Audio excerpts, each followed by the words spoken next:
Assalamualaikum warahmatullahi wabarakatuh. Selamat datang kembali di channel saya, Vicky Dewisa. Kali ini saya akan membahas kisah dan karomah tentang Syekh Subakir.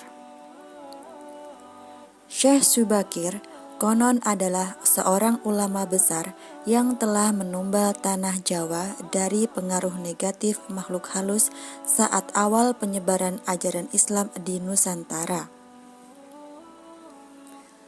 Kisahnya dimulai saat Sultan Muhammad I bermimpi mendapat wangsit untuk menyebarkan dakwah Islam ke tanah Jawa. Tak banyak orang tahu dan mengenal nama Syekh Subakir. Padahal Syekh Subakir adalah salah seorang ulama Wali Songo periode pertama yang dikirim khalifah dari Kesultanan Turki Utsmaniyah Sultan Muhammad I untuk menyebarkan agama Islam di wilayah Nusantara. Syekh Subakir konon adalah seorang ulama besar yang telah menumbal tanah Jawa dari pengaruh negatif makhluk halus saat awal penyebaran ajaran Islam di Nusantara.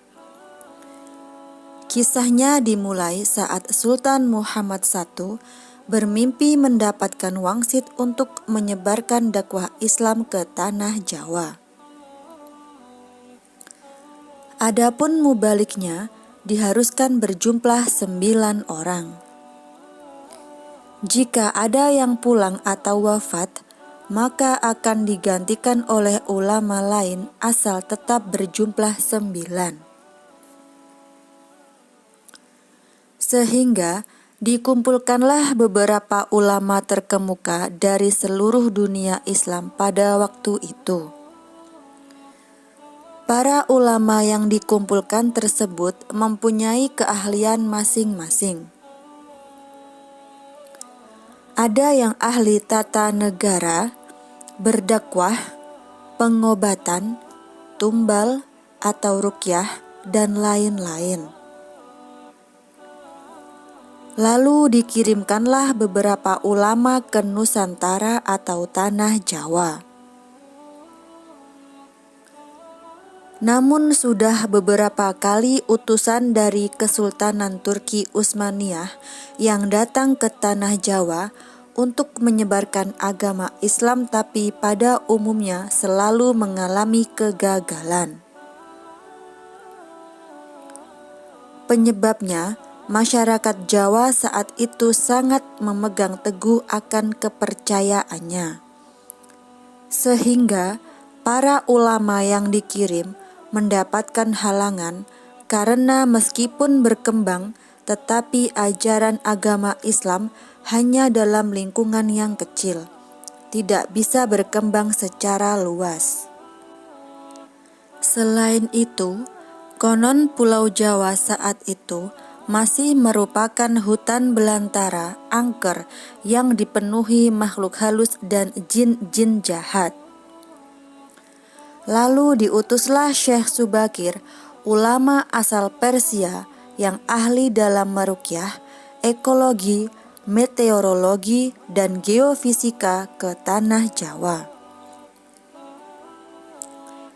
Beliau diutus secara khusus menangani masalah-masalah goib dan spiritual yang dinilai telah menjadi penghalang diterimanya Islam oleh masyarakat Jawa ketika itu.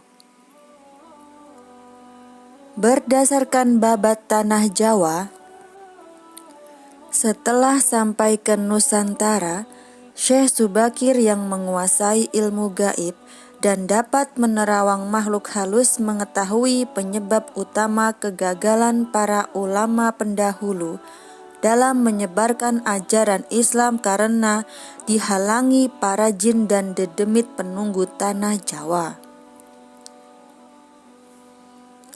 Para jin dan dedemit dan lelembut tersebut bisa merubah wujud menjadi ombak besar yang mampu menenggelamkan kapal berikut penumpangnya dan menjadi angin puting beliung yang mampu memporak-porandakan apa saja yang ada di depannya. Selain itu, para jin kafir dan bangsa lelembut tersebut juga bisa berubah wujud menjadi hewan buas yang mencelakakan para ulama pendahulu tersebut. Untuk mengatasi hal tersebut, konon Syekh Syubakir membawa batu hitam dari Arab yang telah dirajah. Lalu batu dengan nama Rajah Aji Kala Cakra tersebut dipasang di tengah-tengah tanah Jawa, yaitu di Gunung Tidar, Magelang. Karena Gunung Tidar dipercayai sebagai titik sentral atau pakunya tanah Jawa. Efek dari kekuatan gaib suci yang dimunculkan oleh batu hitam tersebut menimbulkan gejolak yang sangat besar.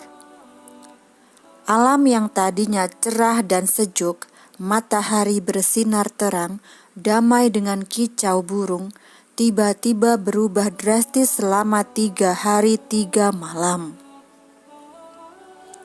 Cuaca mendung, angin bergerak cepat, kilat menyambar menimbulkan hujan api, gunung-gunung bergemuruh tiada henti. Hanyut dalam air karena tak kuat menahan panasnya pancaran batu hitam tersebut. Makhluk halus yang masih hidup pun mengungsi ke lautan. Sebagian jin yang lain ada yang mati akibat hawa panas dari tumbal yang dipasang Syekh Syubakir tersebut. Melihat hal itu, konon Sabdo Palon, raja bangsa jin yang telah 9.000 tahun bersemayam di puncak Gunung Tidar terusik dan keluar mencari penyebab timbulnya hawa panas bagi bangsa jin dan lelembut. Sabdo Palon lalu berhadapan dengan Syekh Syubakir. Sabdo Palon lalu menanyakan maksud pemasangan batu hitam tersebut. Sang ulama menyatakan maksud dia menancapkan batu hitam itu untuk mengusir bangsa jin dan lelembut yang mengganggu upaya penyebaran ajaran Islam di tanah Jawa oleh para ulama utusan Khalifah Turki Utsmaniyah. Setelah terjadi perdebatan, mereka segera mengadu kesaktian. Konon, pertempuran antara keduanya terjadi selama 40 hari 40 malam. Hingga Sabdo Palon yang juga dikenal sebagai Ki Semar Badranaya, sang danyang tanah Jawa ini merasa kewalahan dan menawarkan perundingan. Sabdo Palon mensyaratkan beberapa poin dalam upaya penyebaran Islam di tanah Jawa. Isi kesepakatan itu antara lain, Sabdo Palon memberikan kesempatan kepada Syekh Syubakir beserta para ulama untuk menyebarkan Islam di tanah Jawa, tetapi tidak boleh dengan cara memaksa. Kemudian Sabdo Palon juga memberi kesempatan kepada orang Islam untuk berkuasa di tanah Jawa.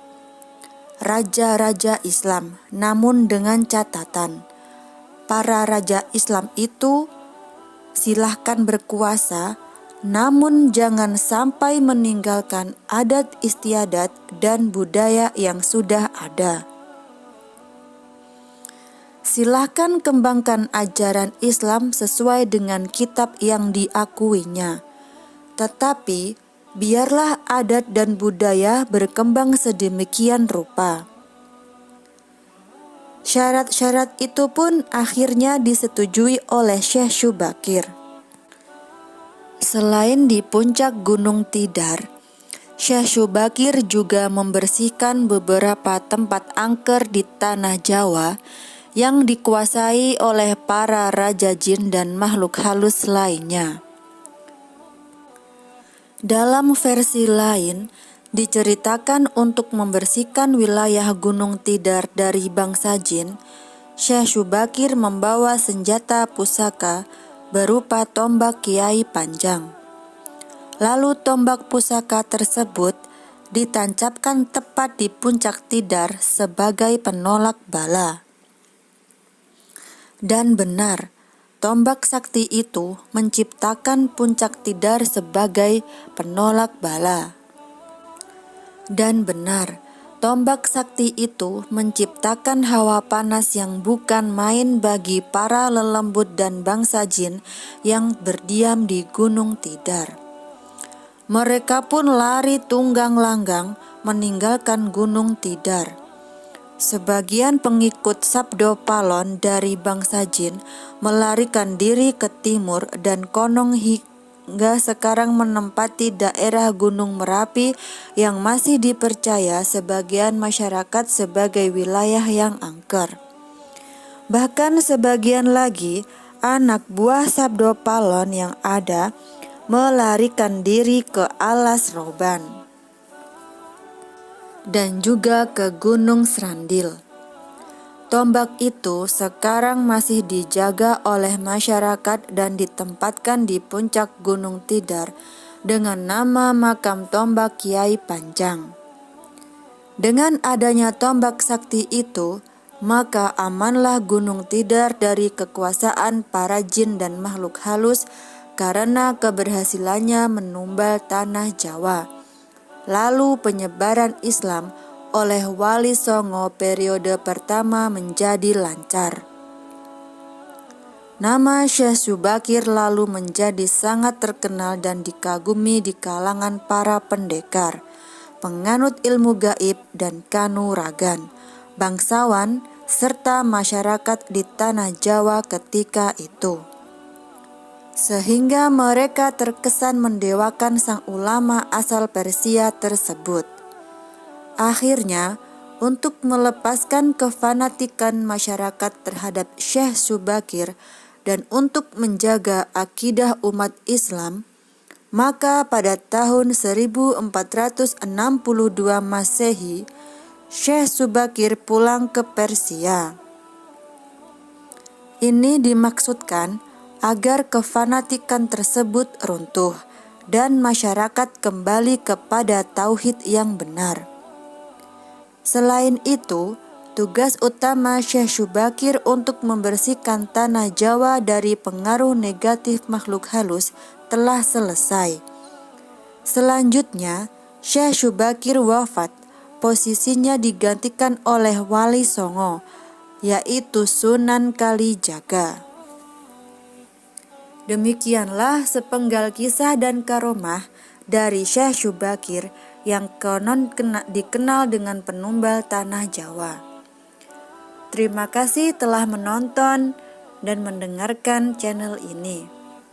Jangan lupa untuk like, komen, dan subscribe. Terima kasih. Wassalamualaikum warahmatullahi wabarakatuh.